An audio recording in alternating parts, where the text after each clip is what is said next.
Hello everyone, welcome to my YouTube channel SSC general with Ayushi. आज मैं आपको CGL की प्रिपरेशन के रिगार्डिंग बात करेंगे। ठीक है, तो देखो सीजीएल का एग्ज़ाम जो है वो सितंबर और अगस्त के समथिंग होगा। सितंबर अक्टूबर अगस्त, ये 3 मंथ्स हैं। क्योंकि अभी जैसे सीपीओ की डेट क्लियर है, ऐसे अभी सीजीएल की डेट क्लियर नहीं है। तो आई होप हम अगस्त तक मान के चलते हैं, ठीक है, कि मिड अगस्त तक आप लोगों का एग्ज़ाम होगा। ठीक है, तो अगर मिड अगस्त तक हम मान के चलते हैं तो अभी मार्च चल रहा है। मार्च के देखो 10 डेज़ ही बचे हुए हैं। ठीक है, 10 डेज़ के समथिंग ही मान लो कि हाँ 10 डेज़ ही बचे हुए हैं। बाकी जितने भी अबोव डेज़ हैं वो भी देखेंगे। ठीक है, तो 10 डेज़ के समथिंग हम मान के चलते हैं। पर थोड़ा लाइट कलर है, पता नहीं कैसे 3 कलर्स चूज़ कर लिया, तब जाके अब रेड थोड़ा हाईलाइट सा लग रहा है। ठीक है, तो अभी देखते हैं। अब अगर हम अगस्त मान के चलते हैं कि हमारा मिड अगस्त में एग्ज़ाम होगा। ठीक है, तो अभी मार्च के 10 डेज़ बचे हुए हैं, इतने ज़्यादा दिन नहीं है, 10 डेज़ ही मान लो। तो इसके हिसाब से अगर हम सोच के चलते हैं तो हमारे पास अप्रोक्स 6 मंथ बचते हैं। ठीक है, तो ये जो अप्रोक्स हमारे पास 6 मंथ बचेगी, हमें इसके रिगार्डिंग प्रिपरेशन कर रही है कि हमारे पास 6 मंथ हैं। ठीक है, तो देखो 6 मंथ है और सीजीएल एक छोटी सी जॉब नहीं है। सीजीएल के लिए बहुत प्रिपरेशन करना पड़ता है। क्योंकि देखो जब हम सपने बड़े देखते हैं ना, तो हमारे पास हिम्मत भी इतनी होनी चाहिए कि हम उनको अचीव कर पाएँ। जब हम छोटे सपने देखेंगे तो हम सिर्फ वहीं तक ही रह जाते हैं कि यार हमने ये अचीव कर लिया, ठीक है छोड़ो अब क्या ही करना, अब थोड़ा फैमिली देखते हैं, थोड़ा घूमना फिरना देखते हैं, तो वो सारी चीज़ें हो जाती हैं। ठीक है, बट देखो अगर आप सोचते हो ना कि मुझे ये करना है, मुझे ये करना है, सपने अगर बड़े हो गए ना, तो हमारा अचीवमेंट भी उतना ही बड़ा होगा। और लाइफ ना एक एडवेंचर की तरह होती है, जिसमें ना हमें मतलब ऐसा होना चाहिए कि हमें चलो कोई नहीं, ये नहीं मिला तो कोई नहीं, इससे नेक्स्ट वाला करते हैं। बट कभी एक जगह स्टे नहीं करना चाहिए कि हमें ये मिल गया और अब हम कुछ नहीं करेंगे, क्योंकि वो सबसे ज़्यादा हमारे लिए हार्मफुल होता है। तो अकॉर्डिंग टू मी मुझे यही लगता है कि अपने सपनों को ना इतना बड़ा रखो कि अगर हम कहीं पे हार भी जाए ना, तो हमें कभी ये नहीं लगना चाहिए कि हाँ हम कुछ और नहीं कर पाएंगे। क्योंकि हमारे पास ना हमेशा अपने पास 3 ऑप्शन रखो, ए बी और सी। ए में अपना फर्स्ट ड्रीम रखो कि हमें ये करना है। जैसे मेरे अकॉर्डिंग मेरा फर्स्ट ड्रीम है कि मुझे आईएएस बनना है। ठीक है, तो अब जैसे मुझे आईएएस बनना है, तो अगर मेरा कोई जैसे कोई एग्ज़ाम होता है या फिर मेरा प्रीलिम्स वगैरह होता है, तो वो नहीं होता, तो मैं ये नहीं सोचती कि हाँ मेरा नहीं हुआ, ठीक है मैं कुछ और कर लूँ, या फिर अभी मैं बैंक में जॉब कर रही हूँ तो मैं उसको कंटिन्यू करती हूँ। मैं ऐसा कभी नहीं सोचती। मैं सोचती हूँ कोई नहीं, इस बार नहीं हुआ तो क्या पता मेरे नसीब में नहीं हो, इस बार नेक्स्ट ईयर हो। क्योंकि अभी थोड़ा सा मैं अभी अपना बैकअप कर लेती हूँ, बैंक का जो सैलरी वगैरह होती है उसको अच्छे से कर लेती हूँ, क्या पता मुझे 1 साल और अपनी सेविंग के लिए टाइम मिल गया हो। ठीक है, तो सभी को यही सोचना है कि अगर सीजीएल नहीं हुआ तो कोई नहीं, ईएसओ नहीं मिला, एमईए नहीं मिला, कोई नहीं है, कोई और पोस्ट तो मिलेगी ना, नेक्स्ट तो हमारे पास रहेगा ना, हमारे पास बैकअप तो रहेगा ना। ऐसा तो है नहीं कि हम सीजीएल की प्रिपरेशन करें ही नहीं और सोच ले कि यार हमसे सीजीएल नहीं होगा। क्योंकि देखो लेज़ी इंसान वो होता है जो करता ही नहीं है, जो पहले से ही सोच ले कि हाँ मुझसे नहीं हुआ, वो लेज़ी होता है। वो नहीं होता जो उसके लिए बार बार बार बार प्रिपरेशन कर रहा है, वो लेज़ी नहीं होता। लेज़ी वो होता है जो उससे पहले ही डर के बैठ जाए कि यार मुझसे नहीं होगा। तो देखो ऐसा नहीं है कि किसी से भी नहीं होगा। सीजीएल इतना टफ एग्ज़ाम भी नहीं है और इतना इजी एग्ज़ाम भी नहीं है। बट अगर तुम में कंसिस्टेंसी है, तुम पढ़ सकते हो, तुम सीजीएल ईजिली 1 ईयर में क्लियर कर सकते हो। बट डिपेंड करता है तुम पे कि अगर तुम नहीं कर पाए तो ऑप्शन और भी रखने चाहिए। ऐसा नहीं कि सीजीएल में एमई ही लेना ज़रूरी है। अगर एमईए से अलग पोस्ट मिल रही है तो यू कैन अप्लाई। तो देखो डिपेंड ये आप लोगों पे करता है कि आप अपने अकॉर्डिंग कैसे अपने ड्रीम को एडजस्ट करते हो। क्योंकि देखो सबका अपना अकॉर्डिंग ड्रीम होता है। अगर आप सोच रहे हो कि मेरे को सीजीएल करना है तो सीजीएल करो, किसी और एग्ज़ाम पे फोकस मत करो। क्योंकि एसएससी के जितने भी एग्ज़ाम होते हैं ना, सब सीजीएल के थ्रू क्लियर हो जाएगी आपकी। प्रिपरेशन एक की करो, सबकी प्रिपरेशन मत करो कि आज मुझे आरपीएफ का पढ़ना है और कल मैं यूपी पुलिस का पढ़ लूँगा और उसके बाद मैं कोई और एग्ज़ाम आएगा तो फिर किसी और का कर लूँगा। ठीक है, तो ऐसा नहीं करना है, एक एग्ज़ाम पे फोकस करो, उसके रिगार्डिंग अगर कोई भी आपका फॉर्म फिल करो, ऐसा नहीं कि फॉर्म भी फिल नहीं करना, फॉर्म फिल करो बट प्रिपरेशन एक की ही करो। अगर आपको लग रहा है कि हाँ इसमें सेम सिलेबस है, ठीक है मैं फिल कर देता हूँ, एग्ज़ाम देने जाऊँगा, हो गया तो वेल एंड गुड, नहीं हुआ तो कोई नहीं, मेरे पास CCL है। बट एग्ज़ाम की प्रिपरेशन डिफरेंट सिलेबस से नहीं करनी चाहिए। सिलेबस सेम रखो, एग्ज़ाम के लिए आप ऑप्शन रख सकते हो बट सिलेबस सेम होना चाहिए। जैसे RPF में इंग्लिश नहीं आ रही है तो आप उसको कर सकते हो क्योंकि आपका मैथ्स ओबियसली अच्छा होगा, ठीक है, GS भी अच्छी होगी और रीजनिंग तो आप पढ़ ही रहे हो तो वो भी अच्छी होगी। तो RPF it is best opportunity for you, क्योंकि इसमें क्या होगा, इसमें आपको ना सिलेबस में कुछ एक्स्ट्रा नहीं पढ़ना होगा। जैसे हिंदी हो गई, UP पुलिस में हिंदी आती है तो वहाँ पे आपको इंग्लिश को छोड़ के हिंदी पढ़नी होगी, पर ऐसा तो नहीं है कि हिंदी आपको 4 दिन में आ जाएगी। हिंदी के लिए भी आपको 1 मंथ देना होगा। 1 मंथ देना का मतलब समझते हो 30 डेज़, यानी कि 30 डेज़ में अगर आप 2 आवर्स भी हिंदी पढ़ते हो तो 60 आवर्स हो गए आपके जो आप हिंदी को दोगे, ठीक है। तो ये 60 आवर्स अगर आप CGL की प्रिपरेशन पे लगाओगे तो आपको कितना बेनिफिट्स होगा। तो ये आप लोगों की थिंकिंग है, आप लोग कर पा रहे हो या नहीं कर पा रहे। अगर आपका सारी चीज़ें अच्छी है तो आप UP पुलिस दे सकते हो, बट अगर नहीं है तो मत दो, ज़रूरी नहीं है। अगर आप CGL के लिए कंसिस्टेंसी रख रहे हो, कंसिस्टेंट हो, तो आपका CGL भी हो जाएगा। तो इसलिए चलो देखते हैं CGL में आता क्या क्या। फर्स्टली देखो 2 एग्ज़ाम होते हैं, टायर फर्स्ट और टायर सेकेंड। टायर फर्स्ट में क्या होता है ये बेसिक इन्फॉर्मेशन मैं आप लोगों को बता देती हूँ। इसके गो थ्रू मतलब एक सिलेबस आपका गो थ्रू हो जाएगा कि हाँ ऐसे ऐसे सिलेबस आता है, देन मैं कर पाऊँगा या कर पाऊँगी, जैसे भी आप सोच रहे हो तो आपको एक सिलेबस का आइडिया हो जाएगा। उसके अकॉर्डिंग आप अपना ड्रीम्स बना सकते हो। ये ऐसा नहीं है कि मतलब मैं कांस्टेबल हूँ या फिर मैं ग्रुप D में हूँ तो मैं नहीं कर पाऊँगा, सब कुछ हो जाता है बट मैनेज करने वाला होना चाहिए, ठीक है। तो मैथ्स में देखो, मैथ्स में 25 क्वेश्चन आते हैं, 50 नंबर के होते हैं। GS में भी 25 क्वेश्चन आते हैं, रीजनिंग में भी और इंग्लिश में भी, ठीक है। अब कुछ बच्चे ये सोच रहे होंगे कि CPO के सेम होगा, बट CPO के सेम नहीं होता है, ठीक है। यहाँ पे जो क्वेश्चन आएगी ना वो थोड़ी कैलकुलेशन बेस होगी, थोड़ी लैंग्वेज डिफरेंट होगी, थोड़े डिफ़िकल्ट हो गए, जिससे आपको लैंग्वेज समझने में थोड़ी सी कन्फ्यूज़न होगा। जैसे CPO में क्या होता है, CPO में मेंसुरेशन आती है फॉर्मूले बेस, यहाँ पे नहीं आती। यहाँ पे थोड़ा अंदर से मतलब थोड़ा डीपली पूछते हैं, ठीक है। टिक्नोमेट्री होगी उसमें भी थोड़ा डीपली पूछेगी। DI हो गया थोड़ा डीपली पूछते हैं, थोड़ा क्वेश्चन को लेंथी बना देते हैं, थोड़ा डेटा बड़ा बड़ा दे देते हैं। जैसे यहाँ पे 2-3 नंबर्स का दे दें, यहाँ पे 4-5 नंबर्स का दे देते हैं, ठीक है। तो वहाँ पे ना थोड़ा एग्ज़ाम जो होता है ना वो कैलकुलेशन बेस हो जाता है मैथ में। तो इसलिए ऐसा नहीं है कि हार्ड होगा, बहुत ज़्यादा हार्ड नहीं होता। आप एक मॉक टेस्ट लगा के देखिए, अगर आपको लग रहा है कि हाँ मैं कर पाऊँगा, ये कर पाऊँगी, तो आप उसको कर सकते हो, ठीक है। ज़रूरी नहीं है कि आप पहले से ही बिना मॉक दिए ये सोच लो कि नहीं मुझसे नहीं होगा।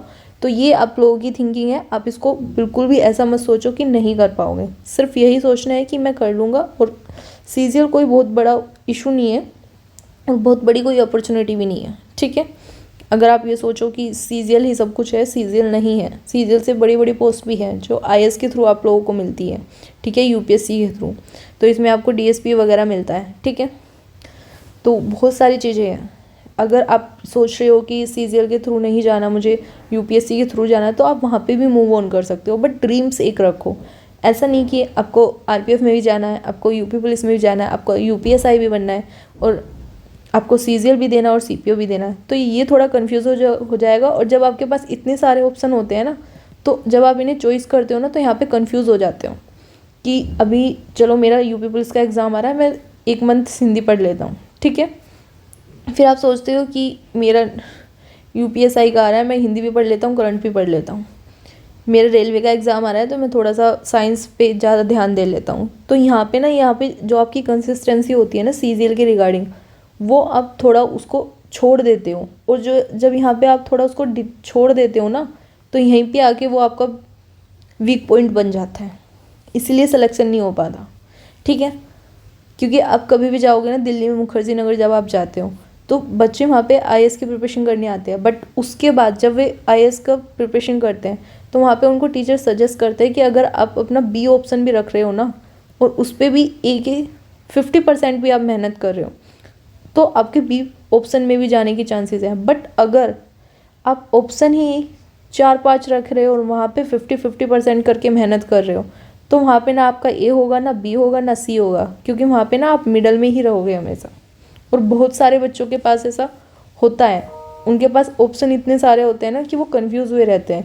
वो इस मंथ किसी और का एग्ज़ाम देते हैं, दूसरे मंथ किसी और का एग्ज़ाम देते हैं। तो ऐसे नहीं करना है, ठीक है। ड्रीम सिर्फ एक रखो, अगर उसी के सिलेबस पे आपके एग्ज़ाम आ रहे हैं, कोई वैकेंसी आ रही है तो आप उसको फिल करो, एग्ज़ाम देने जाओ, बट न्यू सिलेबस नहीं पढ़ना है जो CGL की प्रिपरेशन कर रहे हैं, ठीक है।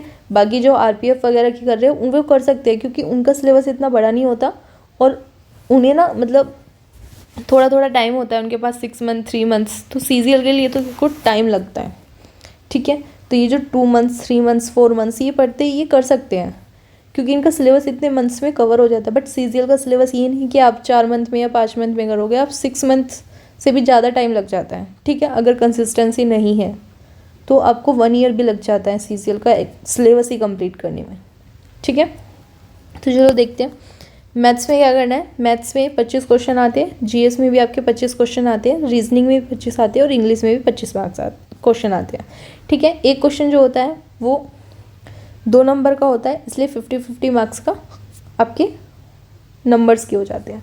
1/4 की निगेटिव मार्किंग होती है। टायर फर्स्ट है जो एग्ज़ाम मतलब एक ये होता है कि सिर्फ ये क्वालिफाई एग्ज़ाम है, बट ऐसा नहीं है। अगर आपके टायर फर्स्ट में भी एग्ज़ाम में अच्छे मार्क्स आ रहे हैं तो आपके टायर सेकंड में भी आएंगे, ठीक है। जितनी मेहनत से आप टायर फर्स्ट दो उससे कहीं ज़्यादा मेहनत से आपको सेकंड भी देना है, क्योंकि इसी पे बेस होता है कि आपका सिलेक्शन होगा या नहीं होगा।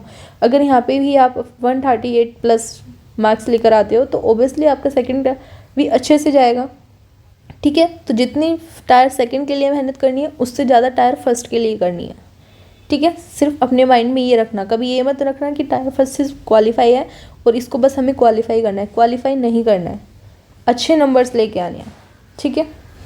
सेकंड चीज़ आती है, देखो टायर सेकंड में क्या होता है। टायर सेकंड में 3 सेक्शन होते हैं, सेक्शन फर्स्ट, सेक्शन सेकंड और सेक्शन थर्ड। सेक्शन फर्स्ट में आपका क्या होता है, मैथ्स आता है और रीजनिंग आती है, ठीक है। मैथ्स के 30 क्वेश्चन होते हैं और ये 3 नंबर्स का एक क्वेश्चन होता है, यानी कि 90 मार्क्स, ठीक है। ऐसे ही आपके रीजनिंग के होते हैं 3 नंबर्स के, यानी कि 90 मार्क्स, ठीक है। इंग्लिश में क्या होता है, इंग्लिश में आपके 45 क्वेश्चन आते हैं और यहाँ पे भी रीजनिंग के 25 क्वेश्चन आते हैं, ठीक है। तो 3-3 मार्क्स के ये हो गए। अब आते हैं टायर सेकंड में। टायर सेकंड में आपका कंप्यूटर के क्वेश्चन आते हैं 20 क्वेश्चन और ये क्वालिफाई होते हैं और इसके मार्क्स नहीं जुड़ते हैं, ठीक है। तो यहाँ पे अगर आप 15 क्वेश्चन भी करके आ रहे हो तो वेल एंड गुड होता है। बट जैसे लास्ट ईयर क्या हुआ था, कंप्यूटर के क्वेश्चन इतने हार्ड आए थे कि काफ़ी सारे बच्चे इसमें फेल हो गए थे। तो इसमें पता है, इसमें मेन चीज़ यही है कि अगर आपका कंप्यूटर में अच्छे मार्क्स आ रहे हैं, आप क्वालिफाई कर पा रहे हो तो आप क्वालिफाई हो, अगर नहीं कर पाए तो आप डिस्क्वालीफाई हो जाओगे, ठीक है। तो कंप्यूटर में भी टायर सेकंड में थोड़ा ध्यान से पढ़ना है, ठीक है। ये 3 मार्क्स बाय मिस्टेक लिख गया, ठीक है, इसे इतना एनालाइज मत करो। इसके बाद होती है आपकी टाइपिंग, ठीक है। टाइपिंग में क्या होता है, आपको ना जैसे क्लोज टेस्ट हो गया, कॉम्प्रिहेंशन आप रीड करते हो, इस तरह से एक पैसेज देते हैं, वो आपको सिर्फ टाइप करना होता है और इतनी ज़्यादा हाई स्पीड भी नहीं मांगते, नॉर्मली मांगते हैं। अगर आप नॉर्मली 20 से 25 दिन आप प्रैक्टिस कर लोगे तो इतना ज़्यादा डिफ़िकल्ट नहीं होगा, ठीक है। तो ये आपका टायर सेकंड हो गया और ये टायर फर्स्ट हो गया। अब टायर फर्स्ट और टायर सेकंड कुछ स्टैटिक्स, जैसे स्टैटिक्स से करते हो तो उनके लिए थोड़ा सिलेबस अलग होता है, उनका एक और एग्ज़ाम होता है, तो वो मैंने इसमें कवर नहीं किया है क्योंकि उससे काफ़ी कम बच्चे देते हैं। बाकी अगर आप लोगों को लगता है आपको स्टैटिक्स वगैरह से हो तो आप नोटिफिकेशन में जाके उसको पढ़ सकते हो, ठीक है। तो देखो ये हमारी CGL का प्रिपरेशन का मंथ्स है, मान लो ये 7 मंथ्स है, 7 या 6 मंथ्स मान लो, 6 मंथ मानते हैं,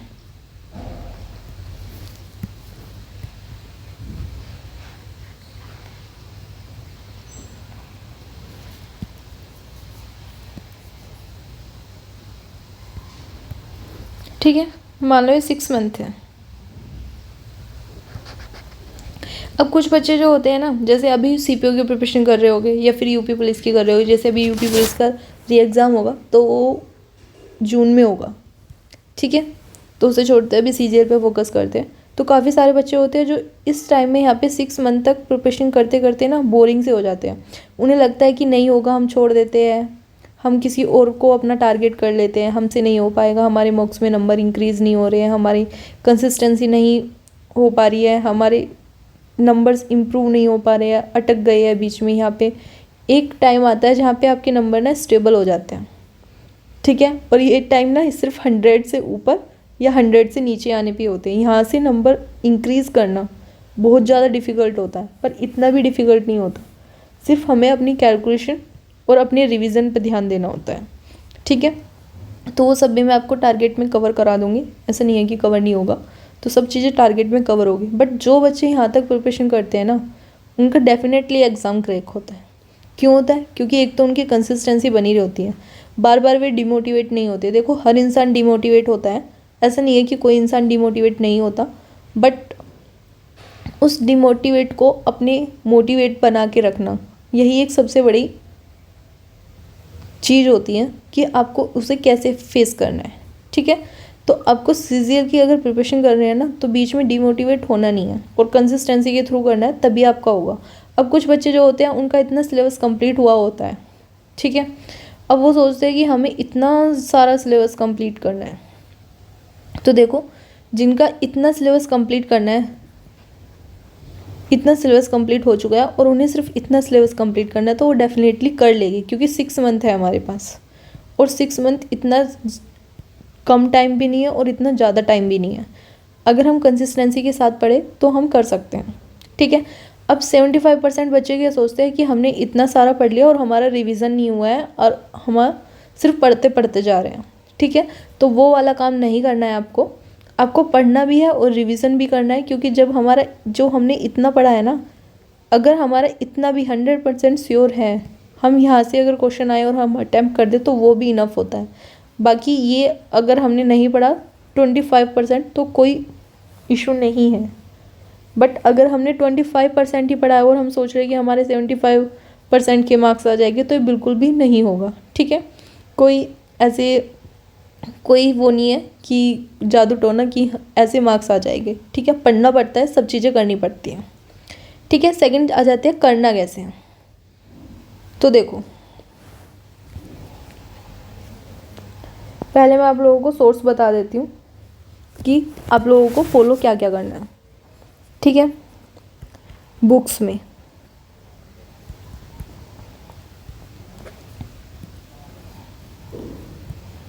तो देखो, आपके पास राकेश सर के नोट्स हो गए, राकेश यादव सर के, ठीक है। बहुत से बच्चों के पास हो गए, ऐसा नहीं है किसी के पास नहीं होगे। या फिर आप लोगों के पास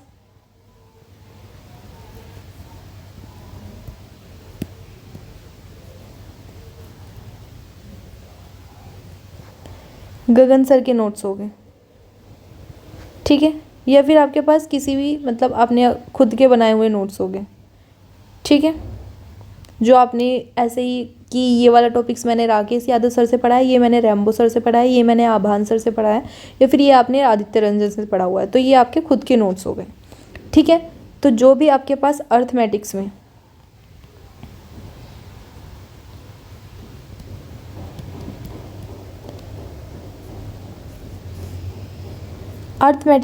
आपके पास या तो राकेश यादव सर के नोट्स होने चाहिए, या फिर गगन प्रताप सर के नोट्स होने चाहिए, या फिर आपके पास किसी के भी खुद से बनाए हुए नोट्स हैं।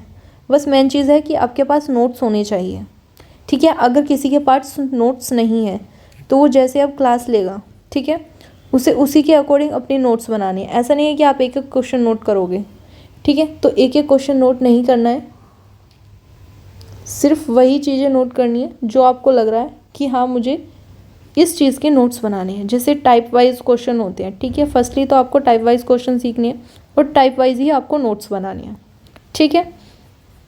तो जब आप टाइप वाइज नोट्स बनाओगे तो आपने एक टाइप के 1 से 2 क्वेश्चन या फिर 4 बस, यानी कि जितने टाइप के क्वेश्चन करा रहे हैं टीचर्स, आपको उतने टाइप के क्वेश्चन नोट करने हैं।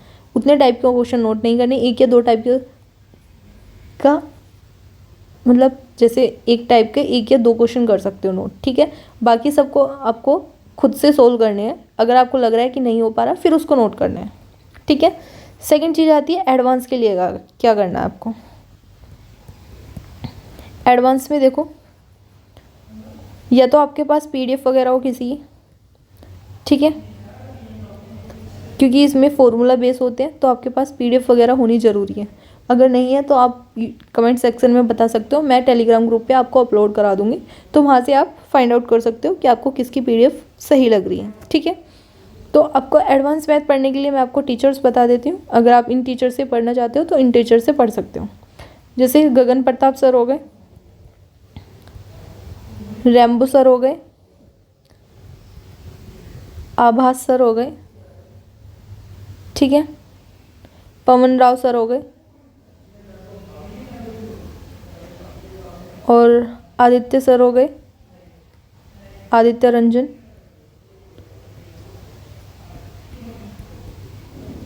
ठीक है, अभिनय सर हो गए। ये फिर आपके खुद के बनाए हुए नोट्स हो गए जो रिपीटर्स हैं। ठीक है, तो आप इन टीचर से पढ़ सकते हो। ठीक है, अब देखो यूट्यूब पे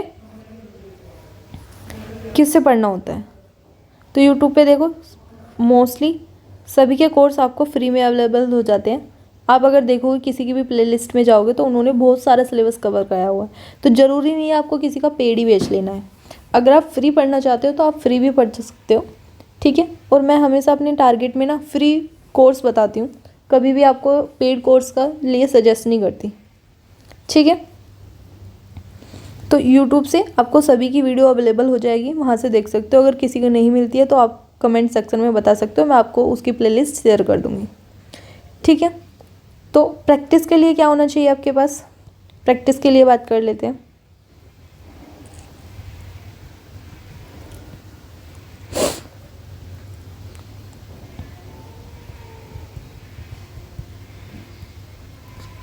प्रैक्टिस के लिए ना आपके पास 2 बुक होनी चाहिए, या तो आपके पास किरण की बुक हो या फिर आपके पास पिनाकल की बुक हो, या फिर आपके पास कोई भी प्रैक्टिस सेट हो। ठीक है, अगर किसी के पास राकेश यादव सर के नोट्स हैं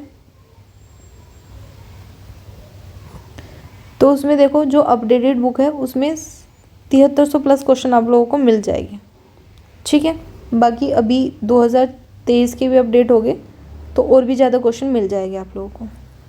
ठीक है, तो प्रैक्टिस के लिए आपके पास बुक होना ज़रूरी है, या तो आपके पास किरण की बुक हो या फिर आपके पास पिनाकल की बुक हो या फिर कोई भी प्रैक्टिस सेट हो या फिर आपके पास राकेश यादव सर के नोट्स हो। ठीक है, तो प्रैक्टिस के लिए आपके पास एक बुक ज़रूर होनी चाहिए मैथ्स की। रीजनिंग की ना हो तो भी चलेगा, हम सेक्शनल मॉक से इतनी प्रैक्टिस कर लेंगे कि रीजनिंग की हमें बुक की नीड ही नहीं पड़ेगी। ठीक है, बट अगर किसी की रीजनिंग वीक है तो उसे बुक लेनी है, बट अगर किसी की रीजनिंग वीक नहीं है तो उसे बुक नहीं लेनी है। ठीक है, अगर किसी के रीजनिंग में 20 प्लस मार्क्स आ रहे हैं तो उसे बुक लेने की नीड है, बट अगर किसी के 20 अबोव मार्क्स आ रहे हैं तो उसे बुक लेने की कोई नीड नहीं है। उसे सिर्फ अपने चैप्टर्स पे फोकस करना है कि मेरे किस किस टाइप के क्वेश्चन नहीं हो रहे हैं और मुझे सिर्फ यूट्यूब से उन टाइप के क्वेश्चन रीड करने हैं। ठीक है, तो ये आ जाते हैं हमारे रीजनिंग के चैप्टर्स पे। रीजनिंग के चैप्टर्स में मिरर इमेज सीरीज, तो ये हमारे इजी चैप्टर हैं। ठीक है, और ये हमारे जितने भी ग्रीन से ये हमारे मॉडरेट चैप्टर्स हैं। तो सबसे पहले हमें अपने मॉडरेट्स चैप्टर जो है इन पे पकड़ बनानी है अच्छे से। ठीक है, क्योंकि इजी तो हो जाएगी, इनमें इतना ज़्यादा रॉकेट साइंस वाला कोई सीन नहीं है, ईजिली तो बहुत जल्दी हो जाते हैं। हम चार दिन में इन सभी चैप्टर्स को कवर कर लेंगे, बट इसे कवर करने में हमें 1 मंथ से भी ज़्यादा लग सकता है। ठीक है, तो जहाँ पे हमें 1 मंथ लग रहा है तो पहले हमें वो कंप्लीट करना है। ठीक है, उसके बाद हमें सेकंड पे जाना है। तो ये जितने भी चैप्टर्स है इसे अच्छे से आप स्क्रीनशॉट ले सकते हो और अपनी कॉपी में नोट भी कर सकते हो। सिर्फ रीजनिंग में हमें ये सिलेबस पढ़ना है, इससे ज़्यादा हमें कुछ नहीं पढ़ना है और इससे एक्स्ट्रा भी हमें कुछ नहीं पढ़ना है। ठीक है, बहुत से बच्चे क्या होते हैं वो बैंक के एग्ज़ाम उठा लेते हैं तो उसमें रीजनिंग जो आती है ना वो थोड़ी पजल टाइप में आती है और थोड़ी डिफरेंट भी होती है सीजीएल के अकॉर्डिंग। वहाँ पे क्वेश्चन बहुत ज़्यादा लेंथी होते हैं और थोड़े मॉडरेट टाइप्स के होते हैं। ठीक है, तो हमें बैंक वाली रीजनिंग नहीं पढ़नी है, हमें सिर्फ एसएससी के अकॉर्डिंग रीजनिंग पढ़नी है। ठीक है, तो अब आ जाते हैं कि ये सारी चीज़ें कवर कैसे करनी है। मैंने आपको रीजनिंग का एक बेसिक थ्रू दे दिया। ठीक है, और मैथ्स में देखो, मैथ्स में आपके ये चैप्टर्स आते हैं। मैथ्स का मैं आप लोगों को एक बार बता देती हूँ, मैथ्स में आपकी क्या क्या चीज़ें आती हैं। तो मैथ्स में आपके अर्थमेटिक के कौन कौन से चैप्टर आते हैं,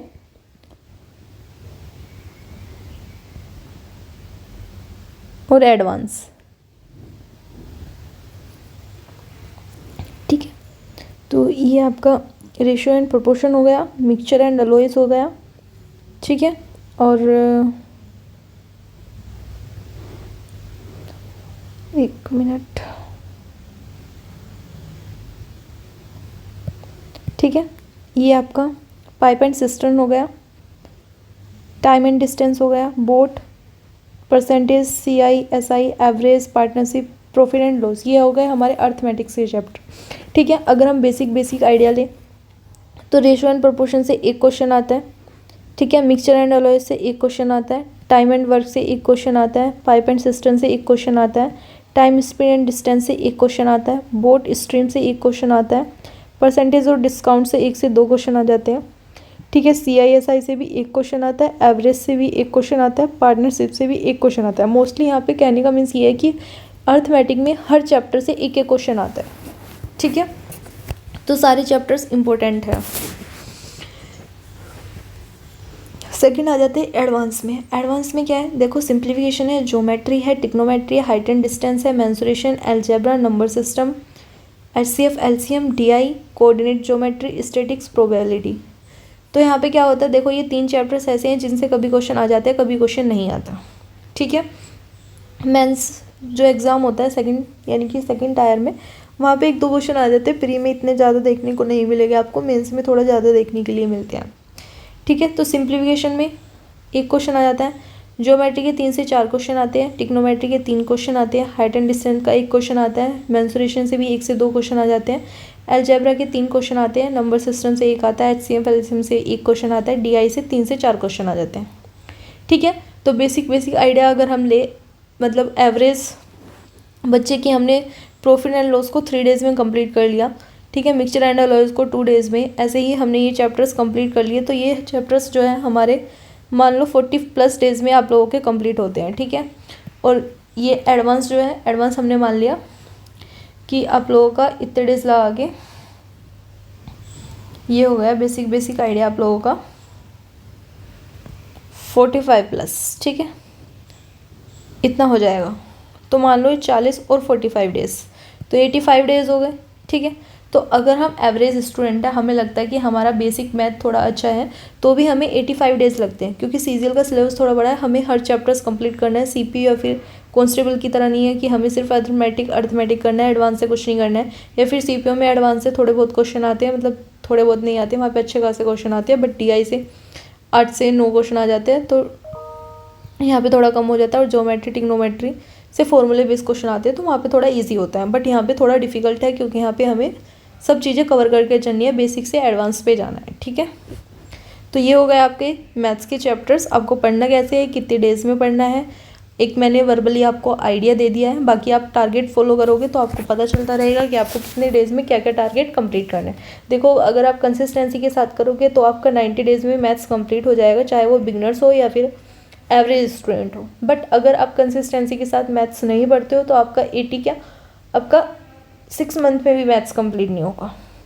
ठीक है, तो ये आपका बेसिक आइडिया होगा, और बुक्स वगैरह मैंने आपको बता दी है कि करना क्या है।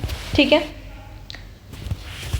और सबसे बड़ी चीज़ ये होती है, देखो अगर आप कंसिस्टेंस नहीं हो तो आपको यही आपका वीक पॉइंट होता है। ठीक है, मान लो हमने 75 डेज़ हमने पढ़ा, ठीक है, बुक्स से क्वेश्चन किए, सारी चीज़ें की हमने, बुक्स से नोट्स बनाए, नोट्स रिवाइज किए, सब चीज़ें की। ठीक है, तो भी हम कितना कर पाएंगे। मान लो आपने बुक से डेली 75 डेज़ में 2500+ क्वेश्चन कर लिए। ठीक है, तो कम से कम हमारे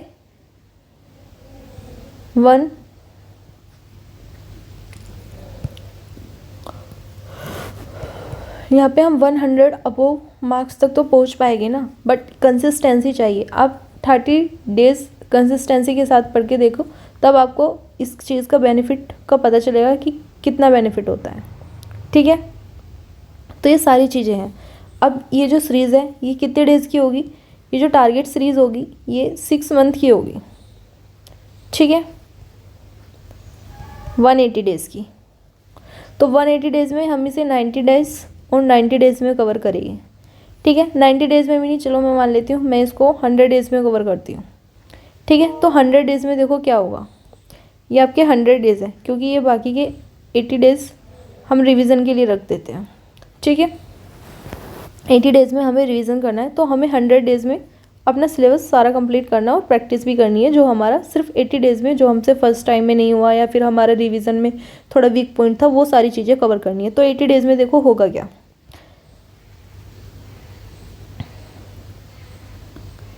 75 डेज़ मान लेते हैं हम कि हमें 75 डेज़ में बुक से भी क्वेश्चन करने हैं। ठीक है, और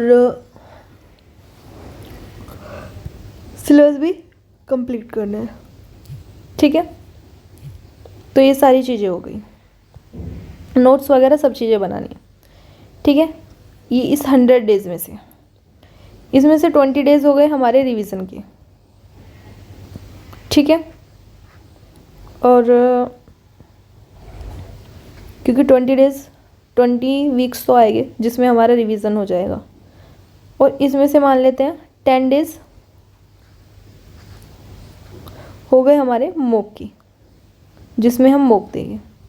ठीक है, तो ये डेज़ भी हमारे लिए कम पड़ जाएंगे, इसलिए हमें 180 डेज़ का फुल टारगेट बनाना है। ठीक है, आप अपने अकॉर्डिंग भी इसको फाइंड आउट कर सकते हो।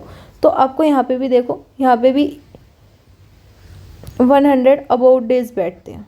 ठीक है, अगर हम 10 वीक में ही सिर्फ मॉक लगाते हैं, अगर इससे ज़्यादा लगाते हैं तो हमारे पास ये टाइम भी थोड़ा कम हो जाएगा, 75 डेज़ में से भी टाइम कम हो जाएगा, जो हमें सिर्फ नोट्स बनाने हैं, प्रिपरेशन करनी है और सिर्फ पढ़ना है, जिसमें उसमें भी हमारे डेज़ कम हो जाते हैं। ठीक है, तो अब इसमें हमें एक्स्ट्रा क्वेश्चन भी करने हैं, जैसे न्यू क्वेश्चन आते हैं, एसएससी का वेंडर चेंज हुआ है तो उसमें भी आपको एक्स्ट्रा क्वेश्चन रीड करने होंगे बाहर से। ठीक है, इसमें हमें रिवीजन भी करना होता है, तो उसके लिए भी टाइम चाहिए आपको, मॉक भी देना है, उसके लिए भी टाइम चाहिए। तो ये जो टाइम है ये कहाँ से आएगा, ये सब हमें एडजस्ट करना है 180 डेज़ में। ठीक है, अगर हम इसमें ब्रेक ले लेंगे तो वो उसके लिए तो टाइम बचेगा ही नहीं, फिर तो हमारा सिलेबस वगैरह करने में ही सारा टाइम निकल जाएगा। ठीक है, तो इसलिए ये बेनिफिट होता है हमारी टारगेट सीरीज़ का। ठीक है, कि हम इसे डे वाइज शेड्यूल बनाते हैं और इस शेड्यूल के थ्रू हम अपने टारगेट्स को कंप्लीट करते हैं। ठीक है, तो जो बच्चे टारगेट सीरीज़ ज्वाइन करना चाहते हैं वो कर सकते हैं, बिल्कुल फ्री है, कोई चार्जेस नहीं है, सारी चीज़ें अच्छे से एक्सप्लेन होती है, आपके डाउट्स क्लियर होते हैं, सारी चीज़ें होती हैं। ठीक है, अब कोई बच्चे ये सोचिएगा कि टारगेट स्टार्ट कब से होगा, मैं 10 डेज़ या 15 डेज़ बाद ज्वाइन कर सकता हूँ। तो देखो, पर मंडे मैं आप लोगों को एक नया टारगेट देती हूँ, तो आप वहाँ से भी ज्वाइन कर सकते हो। ठीक है, ऐसा नहीं है कि आपको स्टार्टिंग से ज्वाइन करना है।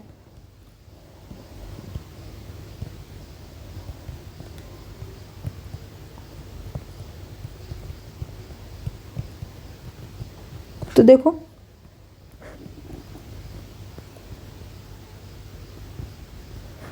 पर मंडे न्यू टारगेट से स्टार्ट होगी। तो ये काफ़ी सारे बच्चों का डाउट्स होता है कि हमारा इतने दिन का लेफ़्ट हो गया है। तो अभी देखो, ये टारगेट सीरीज़ जो स्टार्ट होगी ये 20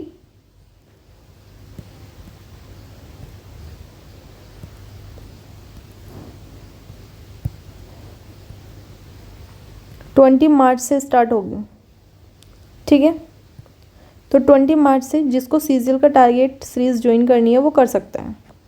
ठीक है, सीजीएल का जब तक एग्ज़ाम नहीं होता है तब तक ये रहेगा, फ्री ऑफ कॉस्ट है, कोई चार्जेस नहीं है। जो बीच में ज्वाइन करता है उनके लिए भी मैंने अभी डाउट्स क्लियर कर दिया है। ठीक है, तो वो इसको अच्छे से देखें, क्या अभी भी टारगेट सीरीज़ हम ज्वाइन कर सकते हैं, तो बिल्कुल कर सकते हो। आपको पर मंडे से हर मंडे आप न्यू टारगेट स्टार्ट होता है तो आप वहाँ से ज्वाइन कर सकते हो। ठीक है,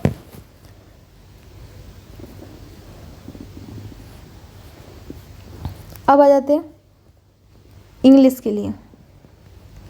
आपका मैथ्स हो गया और जीएस हो गया। इंग्लिश में हमें क्या क्या सोर्स फॉलो करने हैं, तो इंग्लिश में नीतू मैम की वॉल्यूम फर्स्ट वाली बुक आती है, वो ले सकते हो आप। कोई भी पीवाई की बुक ले सकते हो, किरण पिनाकल जिसकी भी आपके पास अवेलेबल हो आप उसको ले सकते हो। ठीक है, और वोकैब के लिए आपके पास ब्लैक बुक आनी चाहिए, या फिर रूट वर्ड्स वाली बुक, जिसको वोकैब अच्छे से याद नहीं होती है वो रूट वर्ड्स वाली बुक फॉलो कर सकता है। ठीक है, तो ये आपके पास होनी चाहिए। इसके अलावा एस.पी. बख्शी की बुक आती है, तो देखो ये इंग्लिश मीडियम के लिए, ये हिंदी मीडियम के लिए नहीं है, क्योंकि ये इंग्लिश टू इंग्लिश है। मैं आप लोगों को इसको सजेस्ट नहीं करती, क्योंकि चाहे कोई इंग्लिश मीडियम से हो हिंदी मीडियम से हो, उसे थोड़ी बहुत हिंदी तो देखनी ही पड़ती है, ठीक है। तो आप अगर ये बुक फॉलो करते हो तो आपका एग्ज़ाम ईजिली से हो जाएगा, ठीक है। अब इसमें क्या होगा, आपको अलग से क्या करना है, अलग से आपको कॉम्प्रिहेंशन रीड करना है, क्लोज टेस्ट वगैरह ये रीड करने होंगे, ठीक है। इनको अच्छे से समझना होगा। अब इसमें इंग्लिश माध्यम टेलीग्राम चैनल से जो मैं आपको आर्टिकल देखती हूँ, आप वहाँ से भी उसको रीड कर सकते हो, ठीक है। न्यूज़पेपर से रीड नहीं करना। देखो मैं आपको फर्स्टली बता देती हूँ, न्यूज़पेपर से कुछ रीड नहीं करना, क्योंकि बहुत ज़्यादा टाइम टेकन हो जाएगा। बट जिसको अच्छा लगता है पढ़ने में वो कर सकता है, ठीक है। बट मैं नॉर्मली किसी को सजेस्ट नहीं करूँगी कि वो न्यूज़पेपर पढ़े, क्योंकि ये यूपीएससी के लिए होता है। आपको सीजीएल के लिए करना तो देखो थोड़ा टाइम लग जाएगा, और 6 मंथ का हमारे पास टाइम है, तो इतना मंथ्स टाइम भी नहीं है कि हम न्यूज़पेपर पढ़ें। हम इंग्लिश माध्यम टेलीग्राम चैनल से काफ़ी अच्छा अपने कॉम्प्रिहेंशन को, क्लोज टेस्ट को अच्छे से इंप्रूव कर सकते हैं, वोकैब को भी, ठीक है। तो ये हो गया आपका इंग्लिश का सिलेबस। आपके पास क्या क्या चीज़ें होनी चाहिए, जिसके पास जो चीज़ें नहीं है वो कर सकता है, ठीक है। मैथ्स में मैंने आपको बता दिया, आप किसी का पेड कोर्स लेना चाहते हो कुछ भी कर सकते हो। बाकी मैं टारगेट्स में आपको सिर्फ फ्री वीडियो जो होती है वही आप लोगों को लिंक शेयर करती हूँ, ठीक है। तो अगर आप फ्री भी दे सकते हो तो फ्री कर सकते हो, बाकी आप किसी का पेड कोर्स ले सकते हो सीजीएल के लिए, तो वो भी ले सकते हो, ठीक है। ये आपकी चॉइस है कि आपको क्या करना है। इंग्लिश में क्या करना है, इंग्लिश में देखो बहुत सारे हैं, जैसे रानी मैम हुई, नीतू मैम है, तरुण ग्रोवर सर हैं, जयदीप सर हैं। तो आपको अगर उनका कोर्स लेना है तो कोर्स भी ले सकते हो। बट देखो कोर्स रिकॉर्डेड वाला लेना, लाइव कोर्स मत लेना, क्योंकि रिकॉर्डेड में क्या होगा, जो मैं आपको टारगेट में दूंगी तो वो सारी चीज़ें आपको वीडियो में अवेलेबल होगी और आप उसको ईजिली कंप्लीट कर पाओगे। वरना अगर आप अभी लाइव कोर्स लोगे तो आपका 6 मंथ में कवर नहीं होगा, उसके लिए आपको 1 ईयर चाहिए, ठीक है। तो वो अभी हमारे पास नहीं है, क्योंकि हम 24 का टारगेट कर रहे हैं। तो सीजीएल 24 को क्लियर करने के लिए आपके पास रिकॉर्डेड बैच होने चाहिए, जितने भी आप लोग, ठीक है। बाकी मैंने आपको मैथ्स में बता दिया, इंग्लिश में बता दिया। जीएस की देखो, जीएस का थोड़ा बड़ा हो जाएगा और यहाँ पे वीडियो भी थोड़ी लेंथी हो जाएगी अगर मैं आपको जीएस का बताऊंगी। तो जीएस का एक मैं बेसिक आइडिया दे देती हूँ। आपके पास कोई भी पीवाई की बुक होनी चाहिए जीएस के लिए, ठीक है। अगर आपके पास कोई भी पीवाई की बुक है तो बेस्ट है, और आपको उसी की होनी चाहिए। बस पीवाई की बुक होनी चाहिए, ब्लैक बुक हो या फिर पिनाकल की हो या फिर आपके पास किरण की हो, किसी की भी हो, बस एक ब्लैक बुक ले लेना। बाकी सब हम यूट्यूब से करेंगे, और खुद के बस नोट्स होने चाहिए। और आप अगर ले सकते हो तो लूसेंट वाली बुक ले सकते हो, ठीक है। बाकी इसके अलावा और कुछ नहीं चाहिए। तो मैंने आपको बता दी कि सीजीएल की प्रिपरेशन करने के लिए क्या क्या हमारे पास सोर्स होने चाहिए, कैसे कैसे हमें करना है, किस टाइप से हमारा एग्ज़ाम आता है। तो सारी चीज़ें मैंने आपको बता दी, आप देखते हो कि पढ़ना कैसे है, ठीक है। तो डेली आपको 50 से 30 वोकैब करनी है, ठीक है, डेली लर्न करनी है, ओके। इसमें आपके क्या क्या हो गए, इसमें आपके ईडियम्स हो गए, वन वर्ड्स हो गए, सनोनियम्स हो गए, और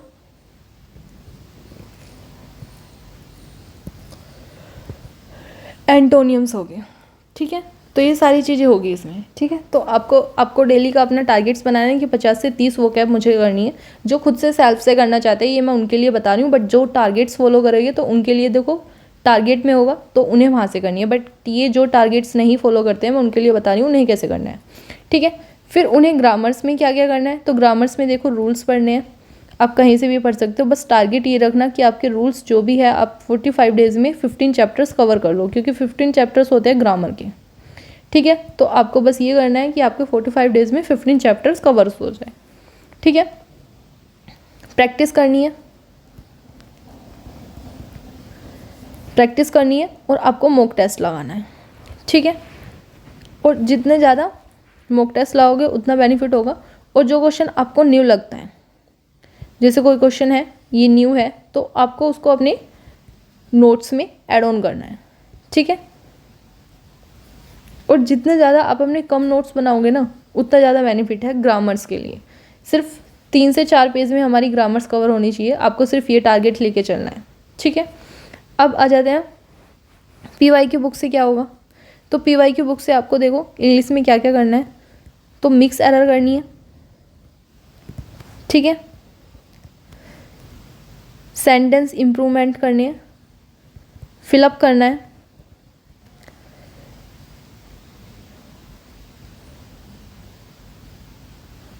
और एक्टिव पैसिव करनी है, आप लोगों को एक्टिव पैसिव करने हैं, ठीक है। और आपका हो गया डायरेक्ट इनडायरेक्ट करने हैं और वो कैब करनी है। वो कैब ये बाद में करते हैं जब हमारी ब्लैक बुक की कंप्लीट हो जाती है। अगर किसी को ब्लैक बुक नहीं लेनी है तो वो PYQ से ही कर सकता है, बट मैं सजेस्ट करूँगी आप ब्लैक बुक भी लो, ठीक है, क्योंकि वो काफ़ी अच्छा सोर्स है एक। और MB पब्लिकेशन की देखो, MB पब्लिकेशन का जो होता है ये प्रैक्टिस सेट होता है, ठीक है, और ये प्रैक्टिस सेट ना आपका सेट वाइज होता है, तो आप इसको विद टाइमर भी यूज़ कर सकते हो, ठीक है। जैसे आपका सिलेबस कंप्लीट होगा तो आप इसे सेक्शनल मॉक के हिसाब से यूज़ कर सकते हो, ठीक है। जैसे मुझे सेक्शनल मॉक देना है और मुझे ऑनलाइन नहीं देना, ऑफलाइन देना है, तो आप MB पब्लिकेशन का प्रैक्टिस सेट ले सकते हो, ठीक है। तो वो कैब हो गया। वो कैब में हमें क्या क्या चीज़ें करनी है, वो कैब पढ़ ली हमने, ग्रामर्स पढ़ लिए, फिर हमें इंग्लिश का ये हो गया। और मैथ्स में क्या करना है, मैथ्स में देखो आप लोगों को पहले अपना सिलेबस कंप्लीट करना है। जैसे आपका एक चैप्टर्स कंप्लीट हो गया तो उसके PYQ क्वेश्चन करते रहो हैंड टू हैंड, ठीक है। हैंड टू हैंड कैसे, जैसे आपका फर्स्ट चैप्टर कंप्लीट होगा आप दूसरे चैप्टर्स पे चले गए तो इसकी आपको थ्योरी पढ़नी है, ठीक है, और इसकी आपके PYQ करनी है। तो ये चैप्टर्स भी आप तक का चलता रहेगा, इसके PYQ हो गए। अब आप आ गए थर्ड चैप्टर्स में, तो इसकी थ्योरी पढ़नी है और सेकंड वाले चैप्टर्स के PYQ करनी है, ठीक है। तो ऐसा आपको टारगेट्स बना के चलना है कि हाँ मुझे ये सारी चीज़ें करनी है, ठीक है। अब इंग्लिश में क्या क्या आता है, एक बार मैं आपको इंग्लिश का भी बेसिक आइडिया दे देती हूँ कि इंग्लिश में क्या क्या आता है आपका सिलेबस में। GS वगैरह का मैंने बता दिया है, एक बार इंग्लिश का आपको बता देती हूँ, ठीक है। तो इंग्लिश में क्या आता है, जैसे 1 वर्ड्स हो गए आपके, 2 1 वर्ड्स आएगी, स्पेलिंग चेक करने के लिए आती है तो वो 2 हो गए, सिनोनियम्स आ गए, 2 सिनोनियम्स आते हैं, एंटोनियम्स हो गए, 2 एंटोनियम्स आते हैं, ईडियम्स फ्रेज हो गए, 2 आते हैं। तो वो कैब से आपका कितना पोर्शन कवर हो गया, वो कैब से आपके 10 नंबर कवर हो गए, ठीक है। अब आ जाते हैं ग्रामर में। ग्रामर में आपकी क्या क्या चीज़ें आती हैं, तो ग्रामर में एरर हो गया, 2 नंबर के आते हैं, ठीक है। सेंटेंस इम्प्रूवमेंट हो गया, 2 आते हैं। फिलअप हो गया, 2 आते हैं। एक्टिव पैसिव हो गया, 1 से 2 आते हैं, ठीक है। डायरेक्ट इनडायरेक्ट हो गए, ये भी 1 2 आते हैं, ठीक है, 1 से 2 ही मान लो। तो ग्रामर से आपके कितने क्वेश्चन हो गए, ग्रामर से आपके 8 क्वेश्चन हो गए, ठीक है। अब ये रीडिंग कॉम्प्रीहेंशन, क्लोज टेस्ट, ये 5 नंबर के आते हैं, ठीक है। यहाँ पे PQRS भी मिलेगी आपको, ये भी 1 से 2 आते हैं, ठीक है। कॉम्प्रीहेंशन हो गया तो कॉम्प्रीहेंशन भी आपको 6 से 7 नंबर्स का मिलेगा। तो ये टोटल हमारे एक्स्ट्रा ये इतने मार्क्स हो गए, ठीक है।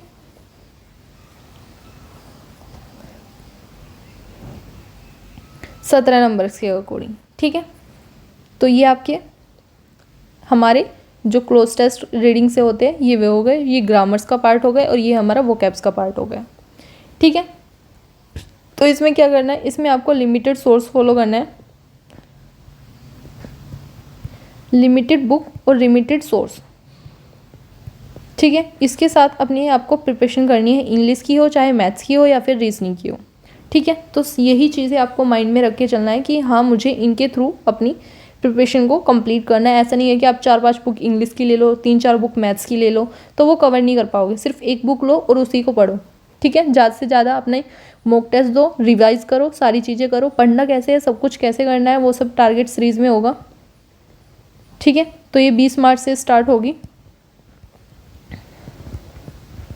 जो लोग इसे ज्वाइन करना चाहे वो कर सकता है, बिल्कुल फ्री है, ठीक है। टारगेट आपको रात को ही मिल जाया करेंगे 12 बजे तक। अगर किसी वजह से नहीं आते हैं तो मॉर्निंग में मिल जाएगी, ठीक है। बाकी ऐसा होता नहीं है, बहुत कम चांसेस होते हैं, 2 से 3 बार ही ऐसा होता है। अगर आपको लगता है आप कंसिस्टेंसी के साथ रह पाओगे तो आप कर सकते हो, ठीक है। बुक कैसे फॉलो करनी है, कैसे करना है, सारी चीज़ें वो सब उसमें होगी, ठीक है। बस इतना ध्यान रखना, आपको 180 डेज़ कंसिस्टेंसी के साथ रहना है। अगर आपका कोई टारगेट छूट जाता है तो संडे का डेज होता है जिसमें आप लोगों को मॉक्स देने होते हैं, ठीक है, और रिवाइज के लिए भी होता है। तो यहाँ पे आप अपना जो भी आपका बैकअप छुटा हुआ होता है टारगेट से वो आप उसको कंप्लीट कर सकते हो, ठीक है। तो ये हो गया आपकी ये सारी चीज़ें। करना कैसे है, सब कुछ कैसे होगा, वो सब हमारे 180 डेज़ टारगेट सीरीज़ में होगा कवर, ठीक है। तो इसका आपको बिल्कुल भी कोई वो नहीं रहना चाहिए, क्योंकि अभी देखो मैंने CPU की चलाई हुई थी, आप वहाँ पे जाके देख सकते हो काफ़ी अच्छे से, और काफ़ी इंप्रूवमेंट भी हुआ है, काफ़ी बच्चों के डाउट्स भी क्लियर होते हैं। ऐसा नहीं है कि किसी के डाउट्स क्लियर नहीं होते, सब चीज़ें क्लियर होती है, सब कुछ फ्री में है, आप लोगों को सिर्फ करना है। ठीक है, मेरा मोटिव सिर्फ यही है। जो बच्चे बार बार प्रिपरेशन करते हैं कि इनका नहीं हो पाता तो बहुत रिग्रेट फील होता है। ठीक है, तो एक कंसिस्टेंसी के साथ आपको लेके आना है, आपका एग्ज़ाम क्लियर होना चाहिए, मेरे लिए नहीं, खुद के लिए होना चाहिए। ठीक है, तो वो सारी चीज़ें हैं। आपका फिर भी इस वीडियो के देखने के बाद आपका कोई डाउट्स वगैरह रहता है तो आप शेयर कर सकते हो। ठीक है, तो ये मेरा टेलीग्राम चैनल है SSC जर्नी विद आयुषी। आपका टारगेट 20 मार्च से स्टार्ट होगा सीजीएल के लिए। ठीक है, तो आप इसे ज्वाइन कर सकते हो, आपके पास काफ़ी डेज़ है, 1 से 2 दिन मैंने आप लोगों को दिया है आपको सोचने समझने के लिए कि आप सीजीएल की प्रिपरेशन कर सकते हो या नहीं कर सकते हो।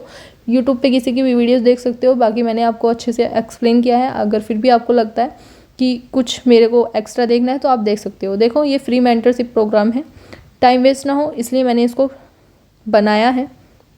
बाकी कैसे पढ़ना है, क्या पढ़ना है, वो सब चीज़ें यहाँ पे बताई जाती हैं।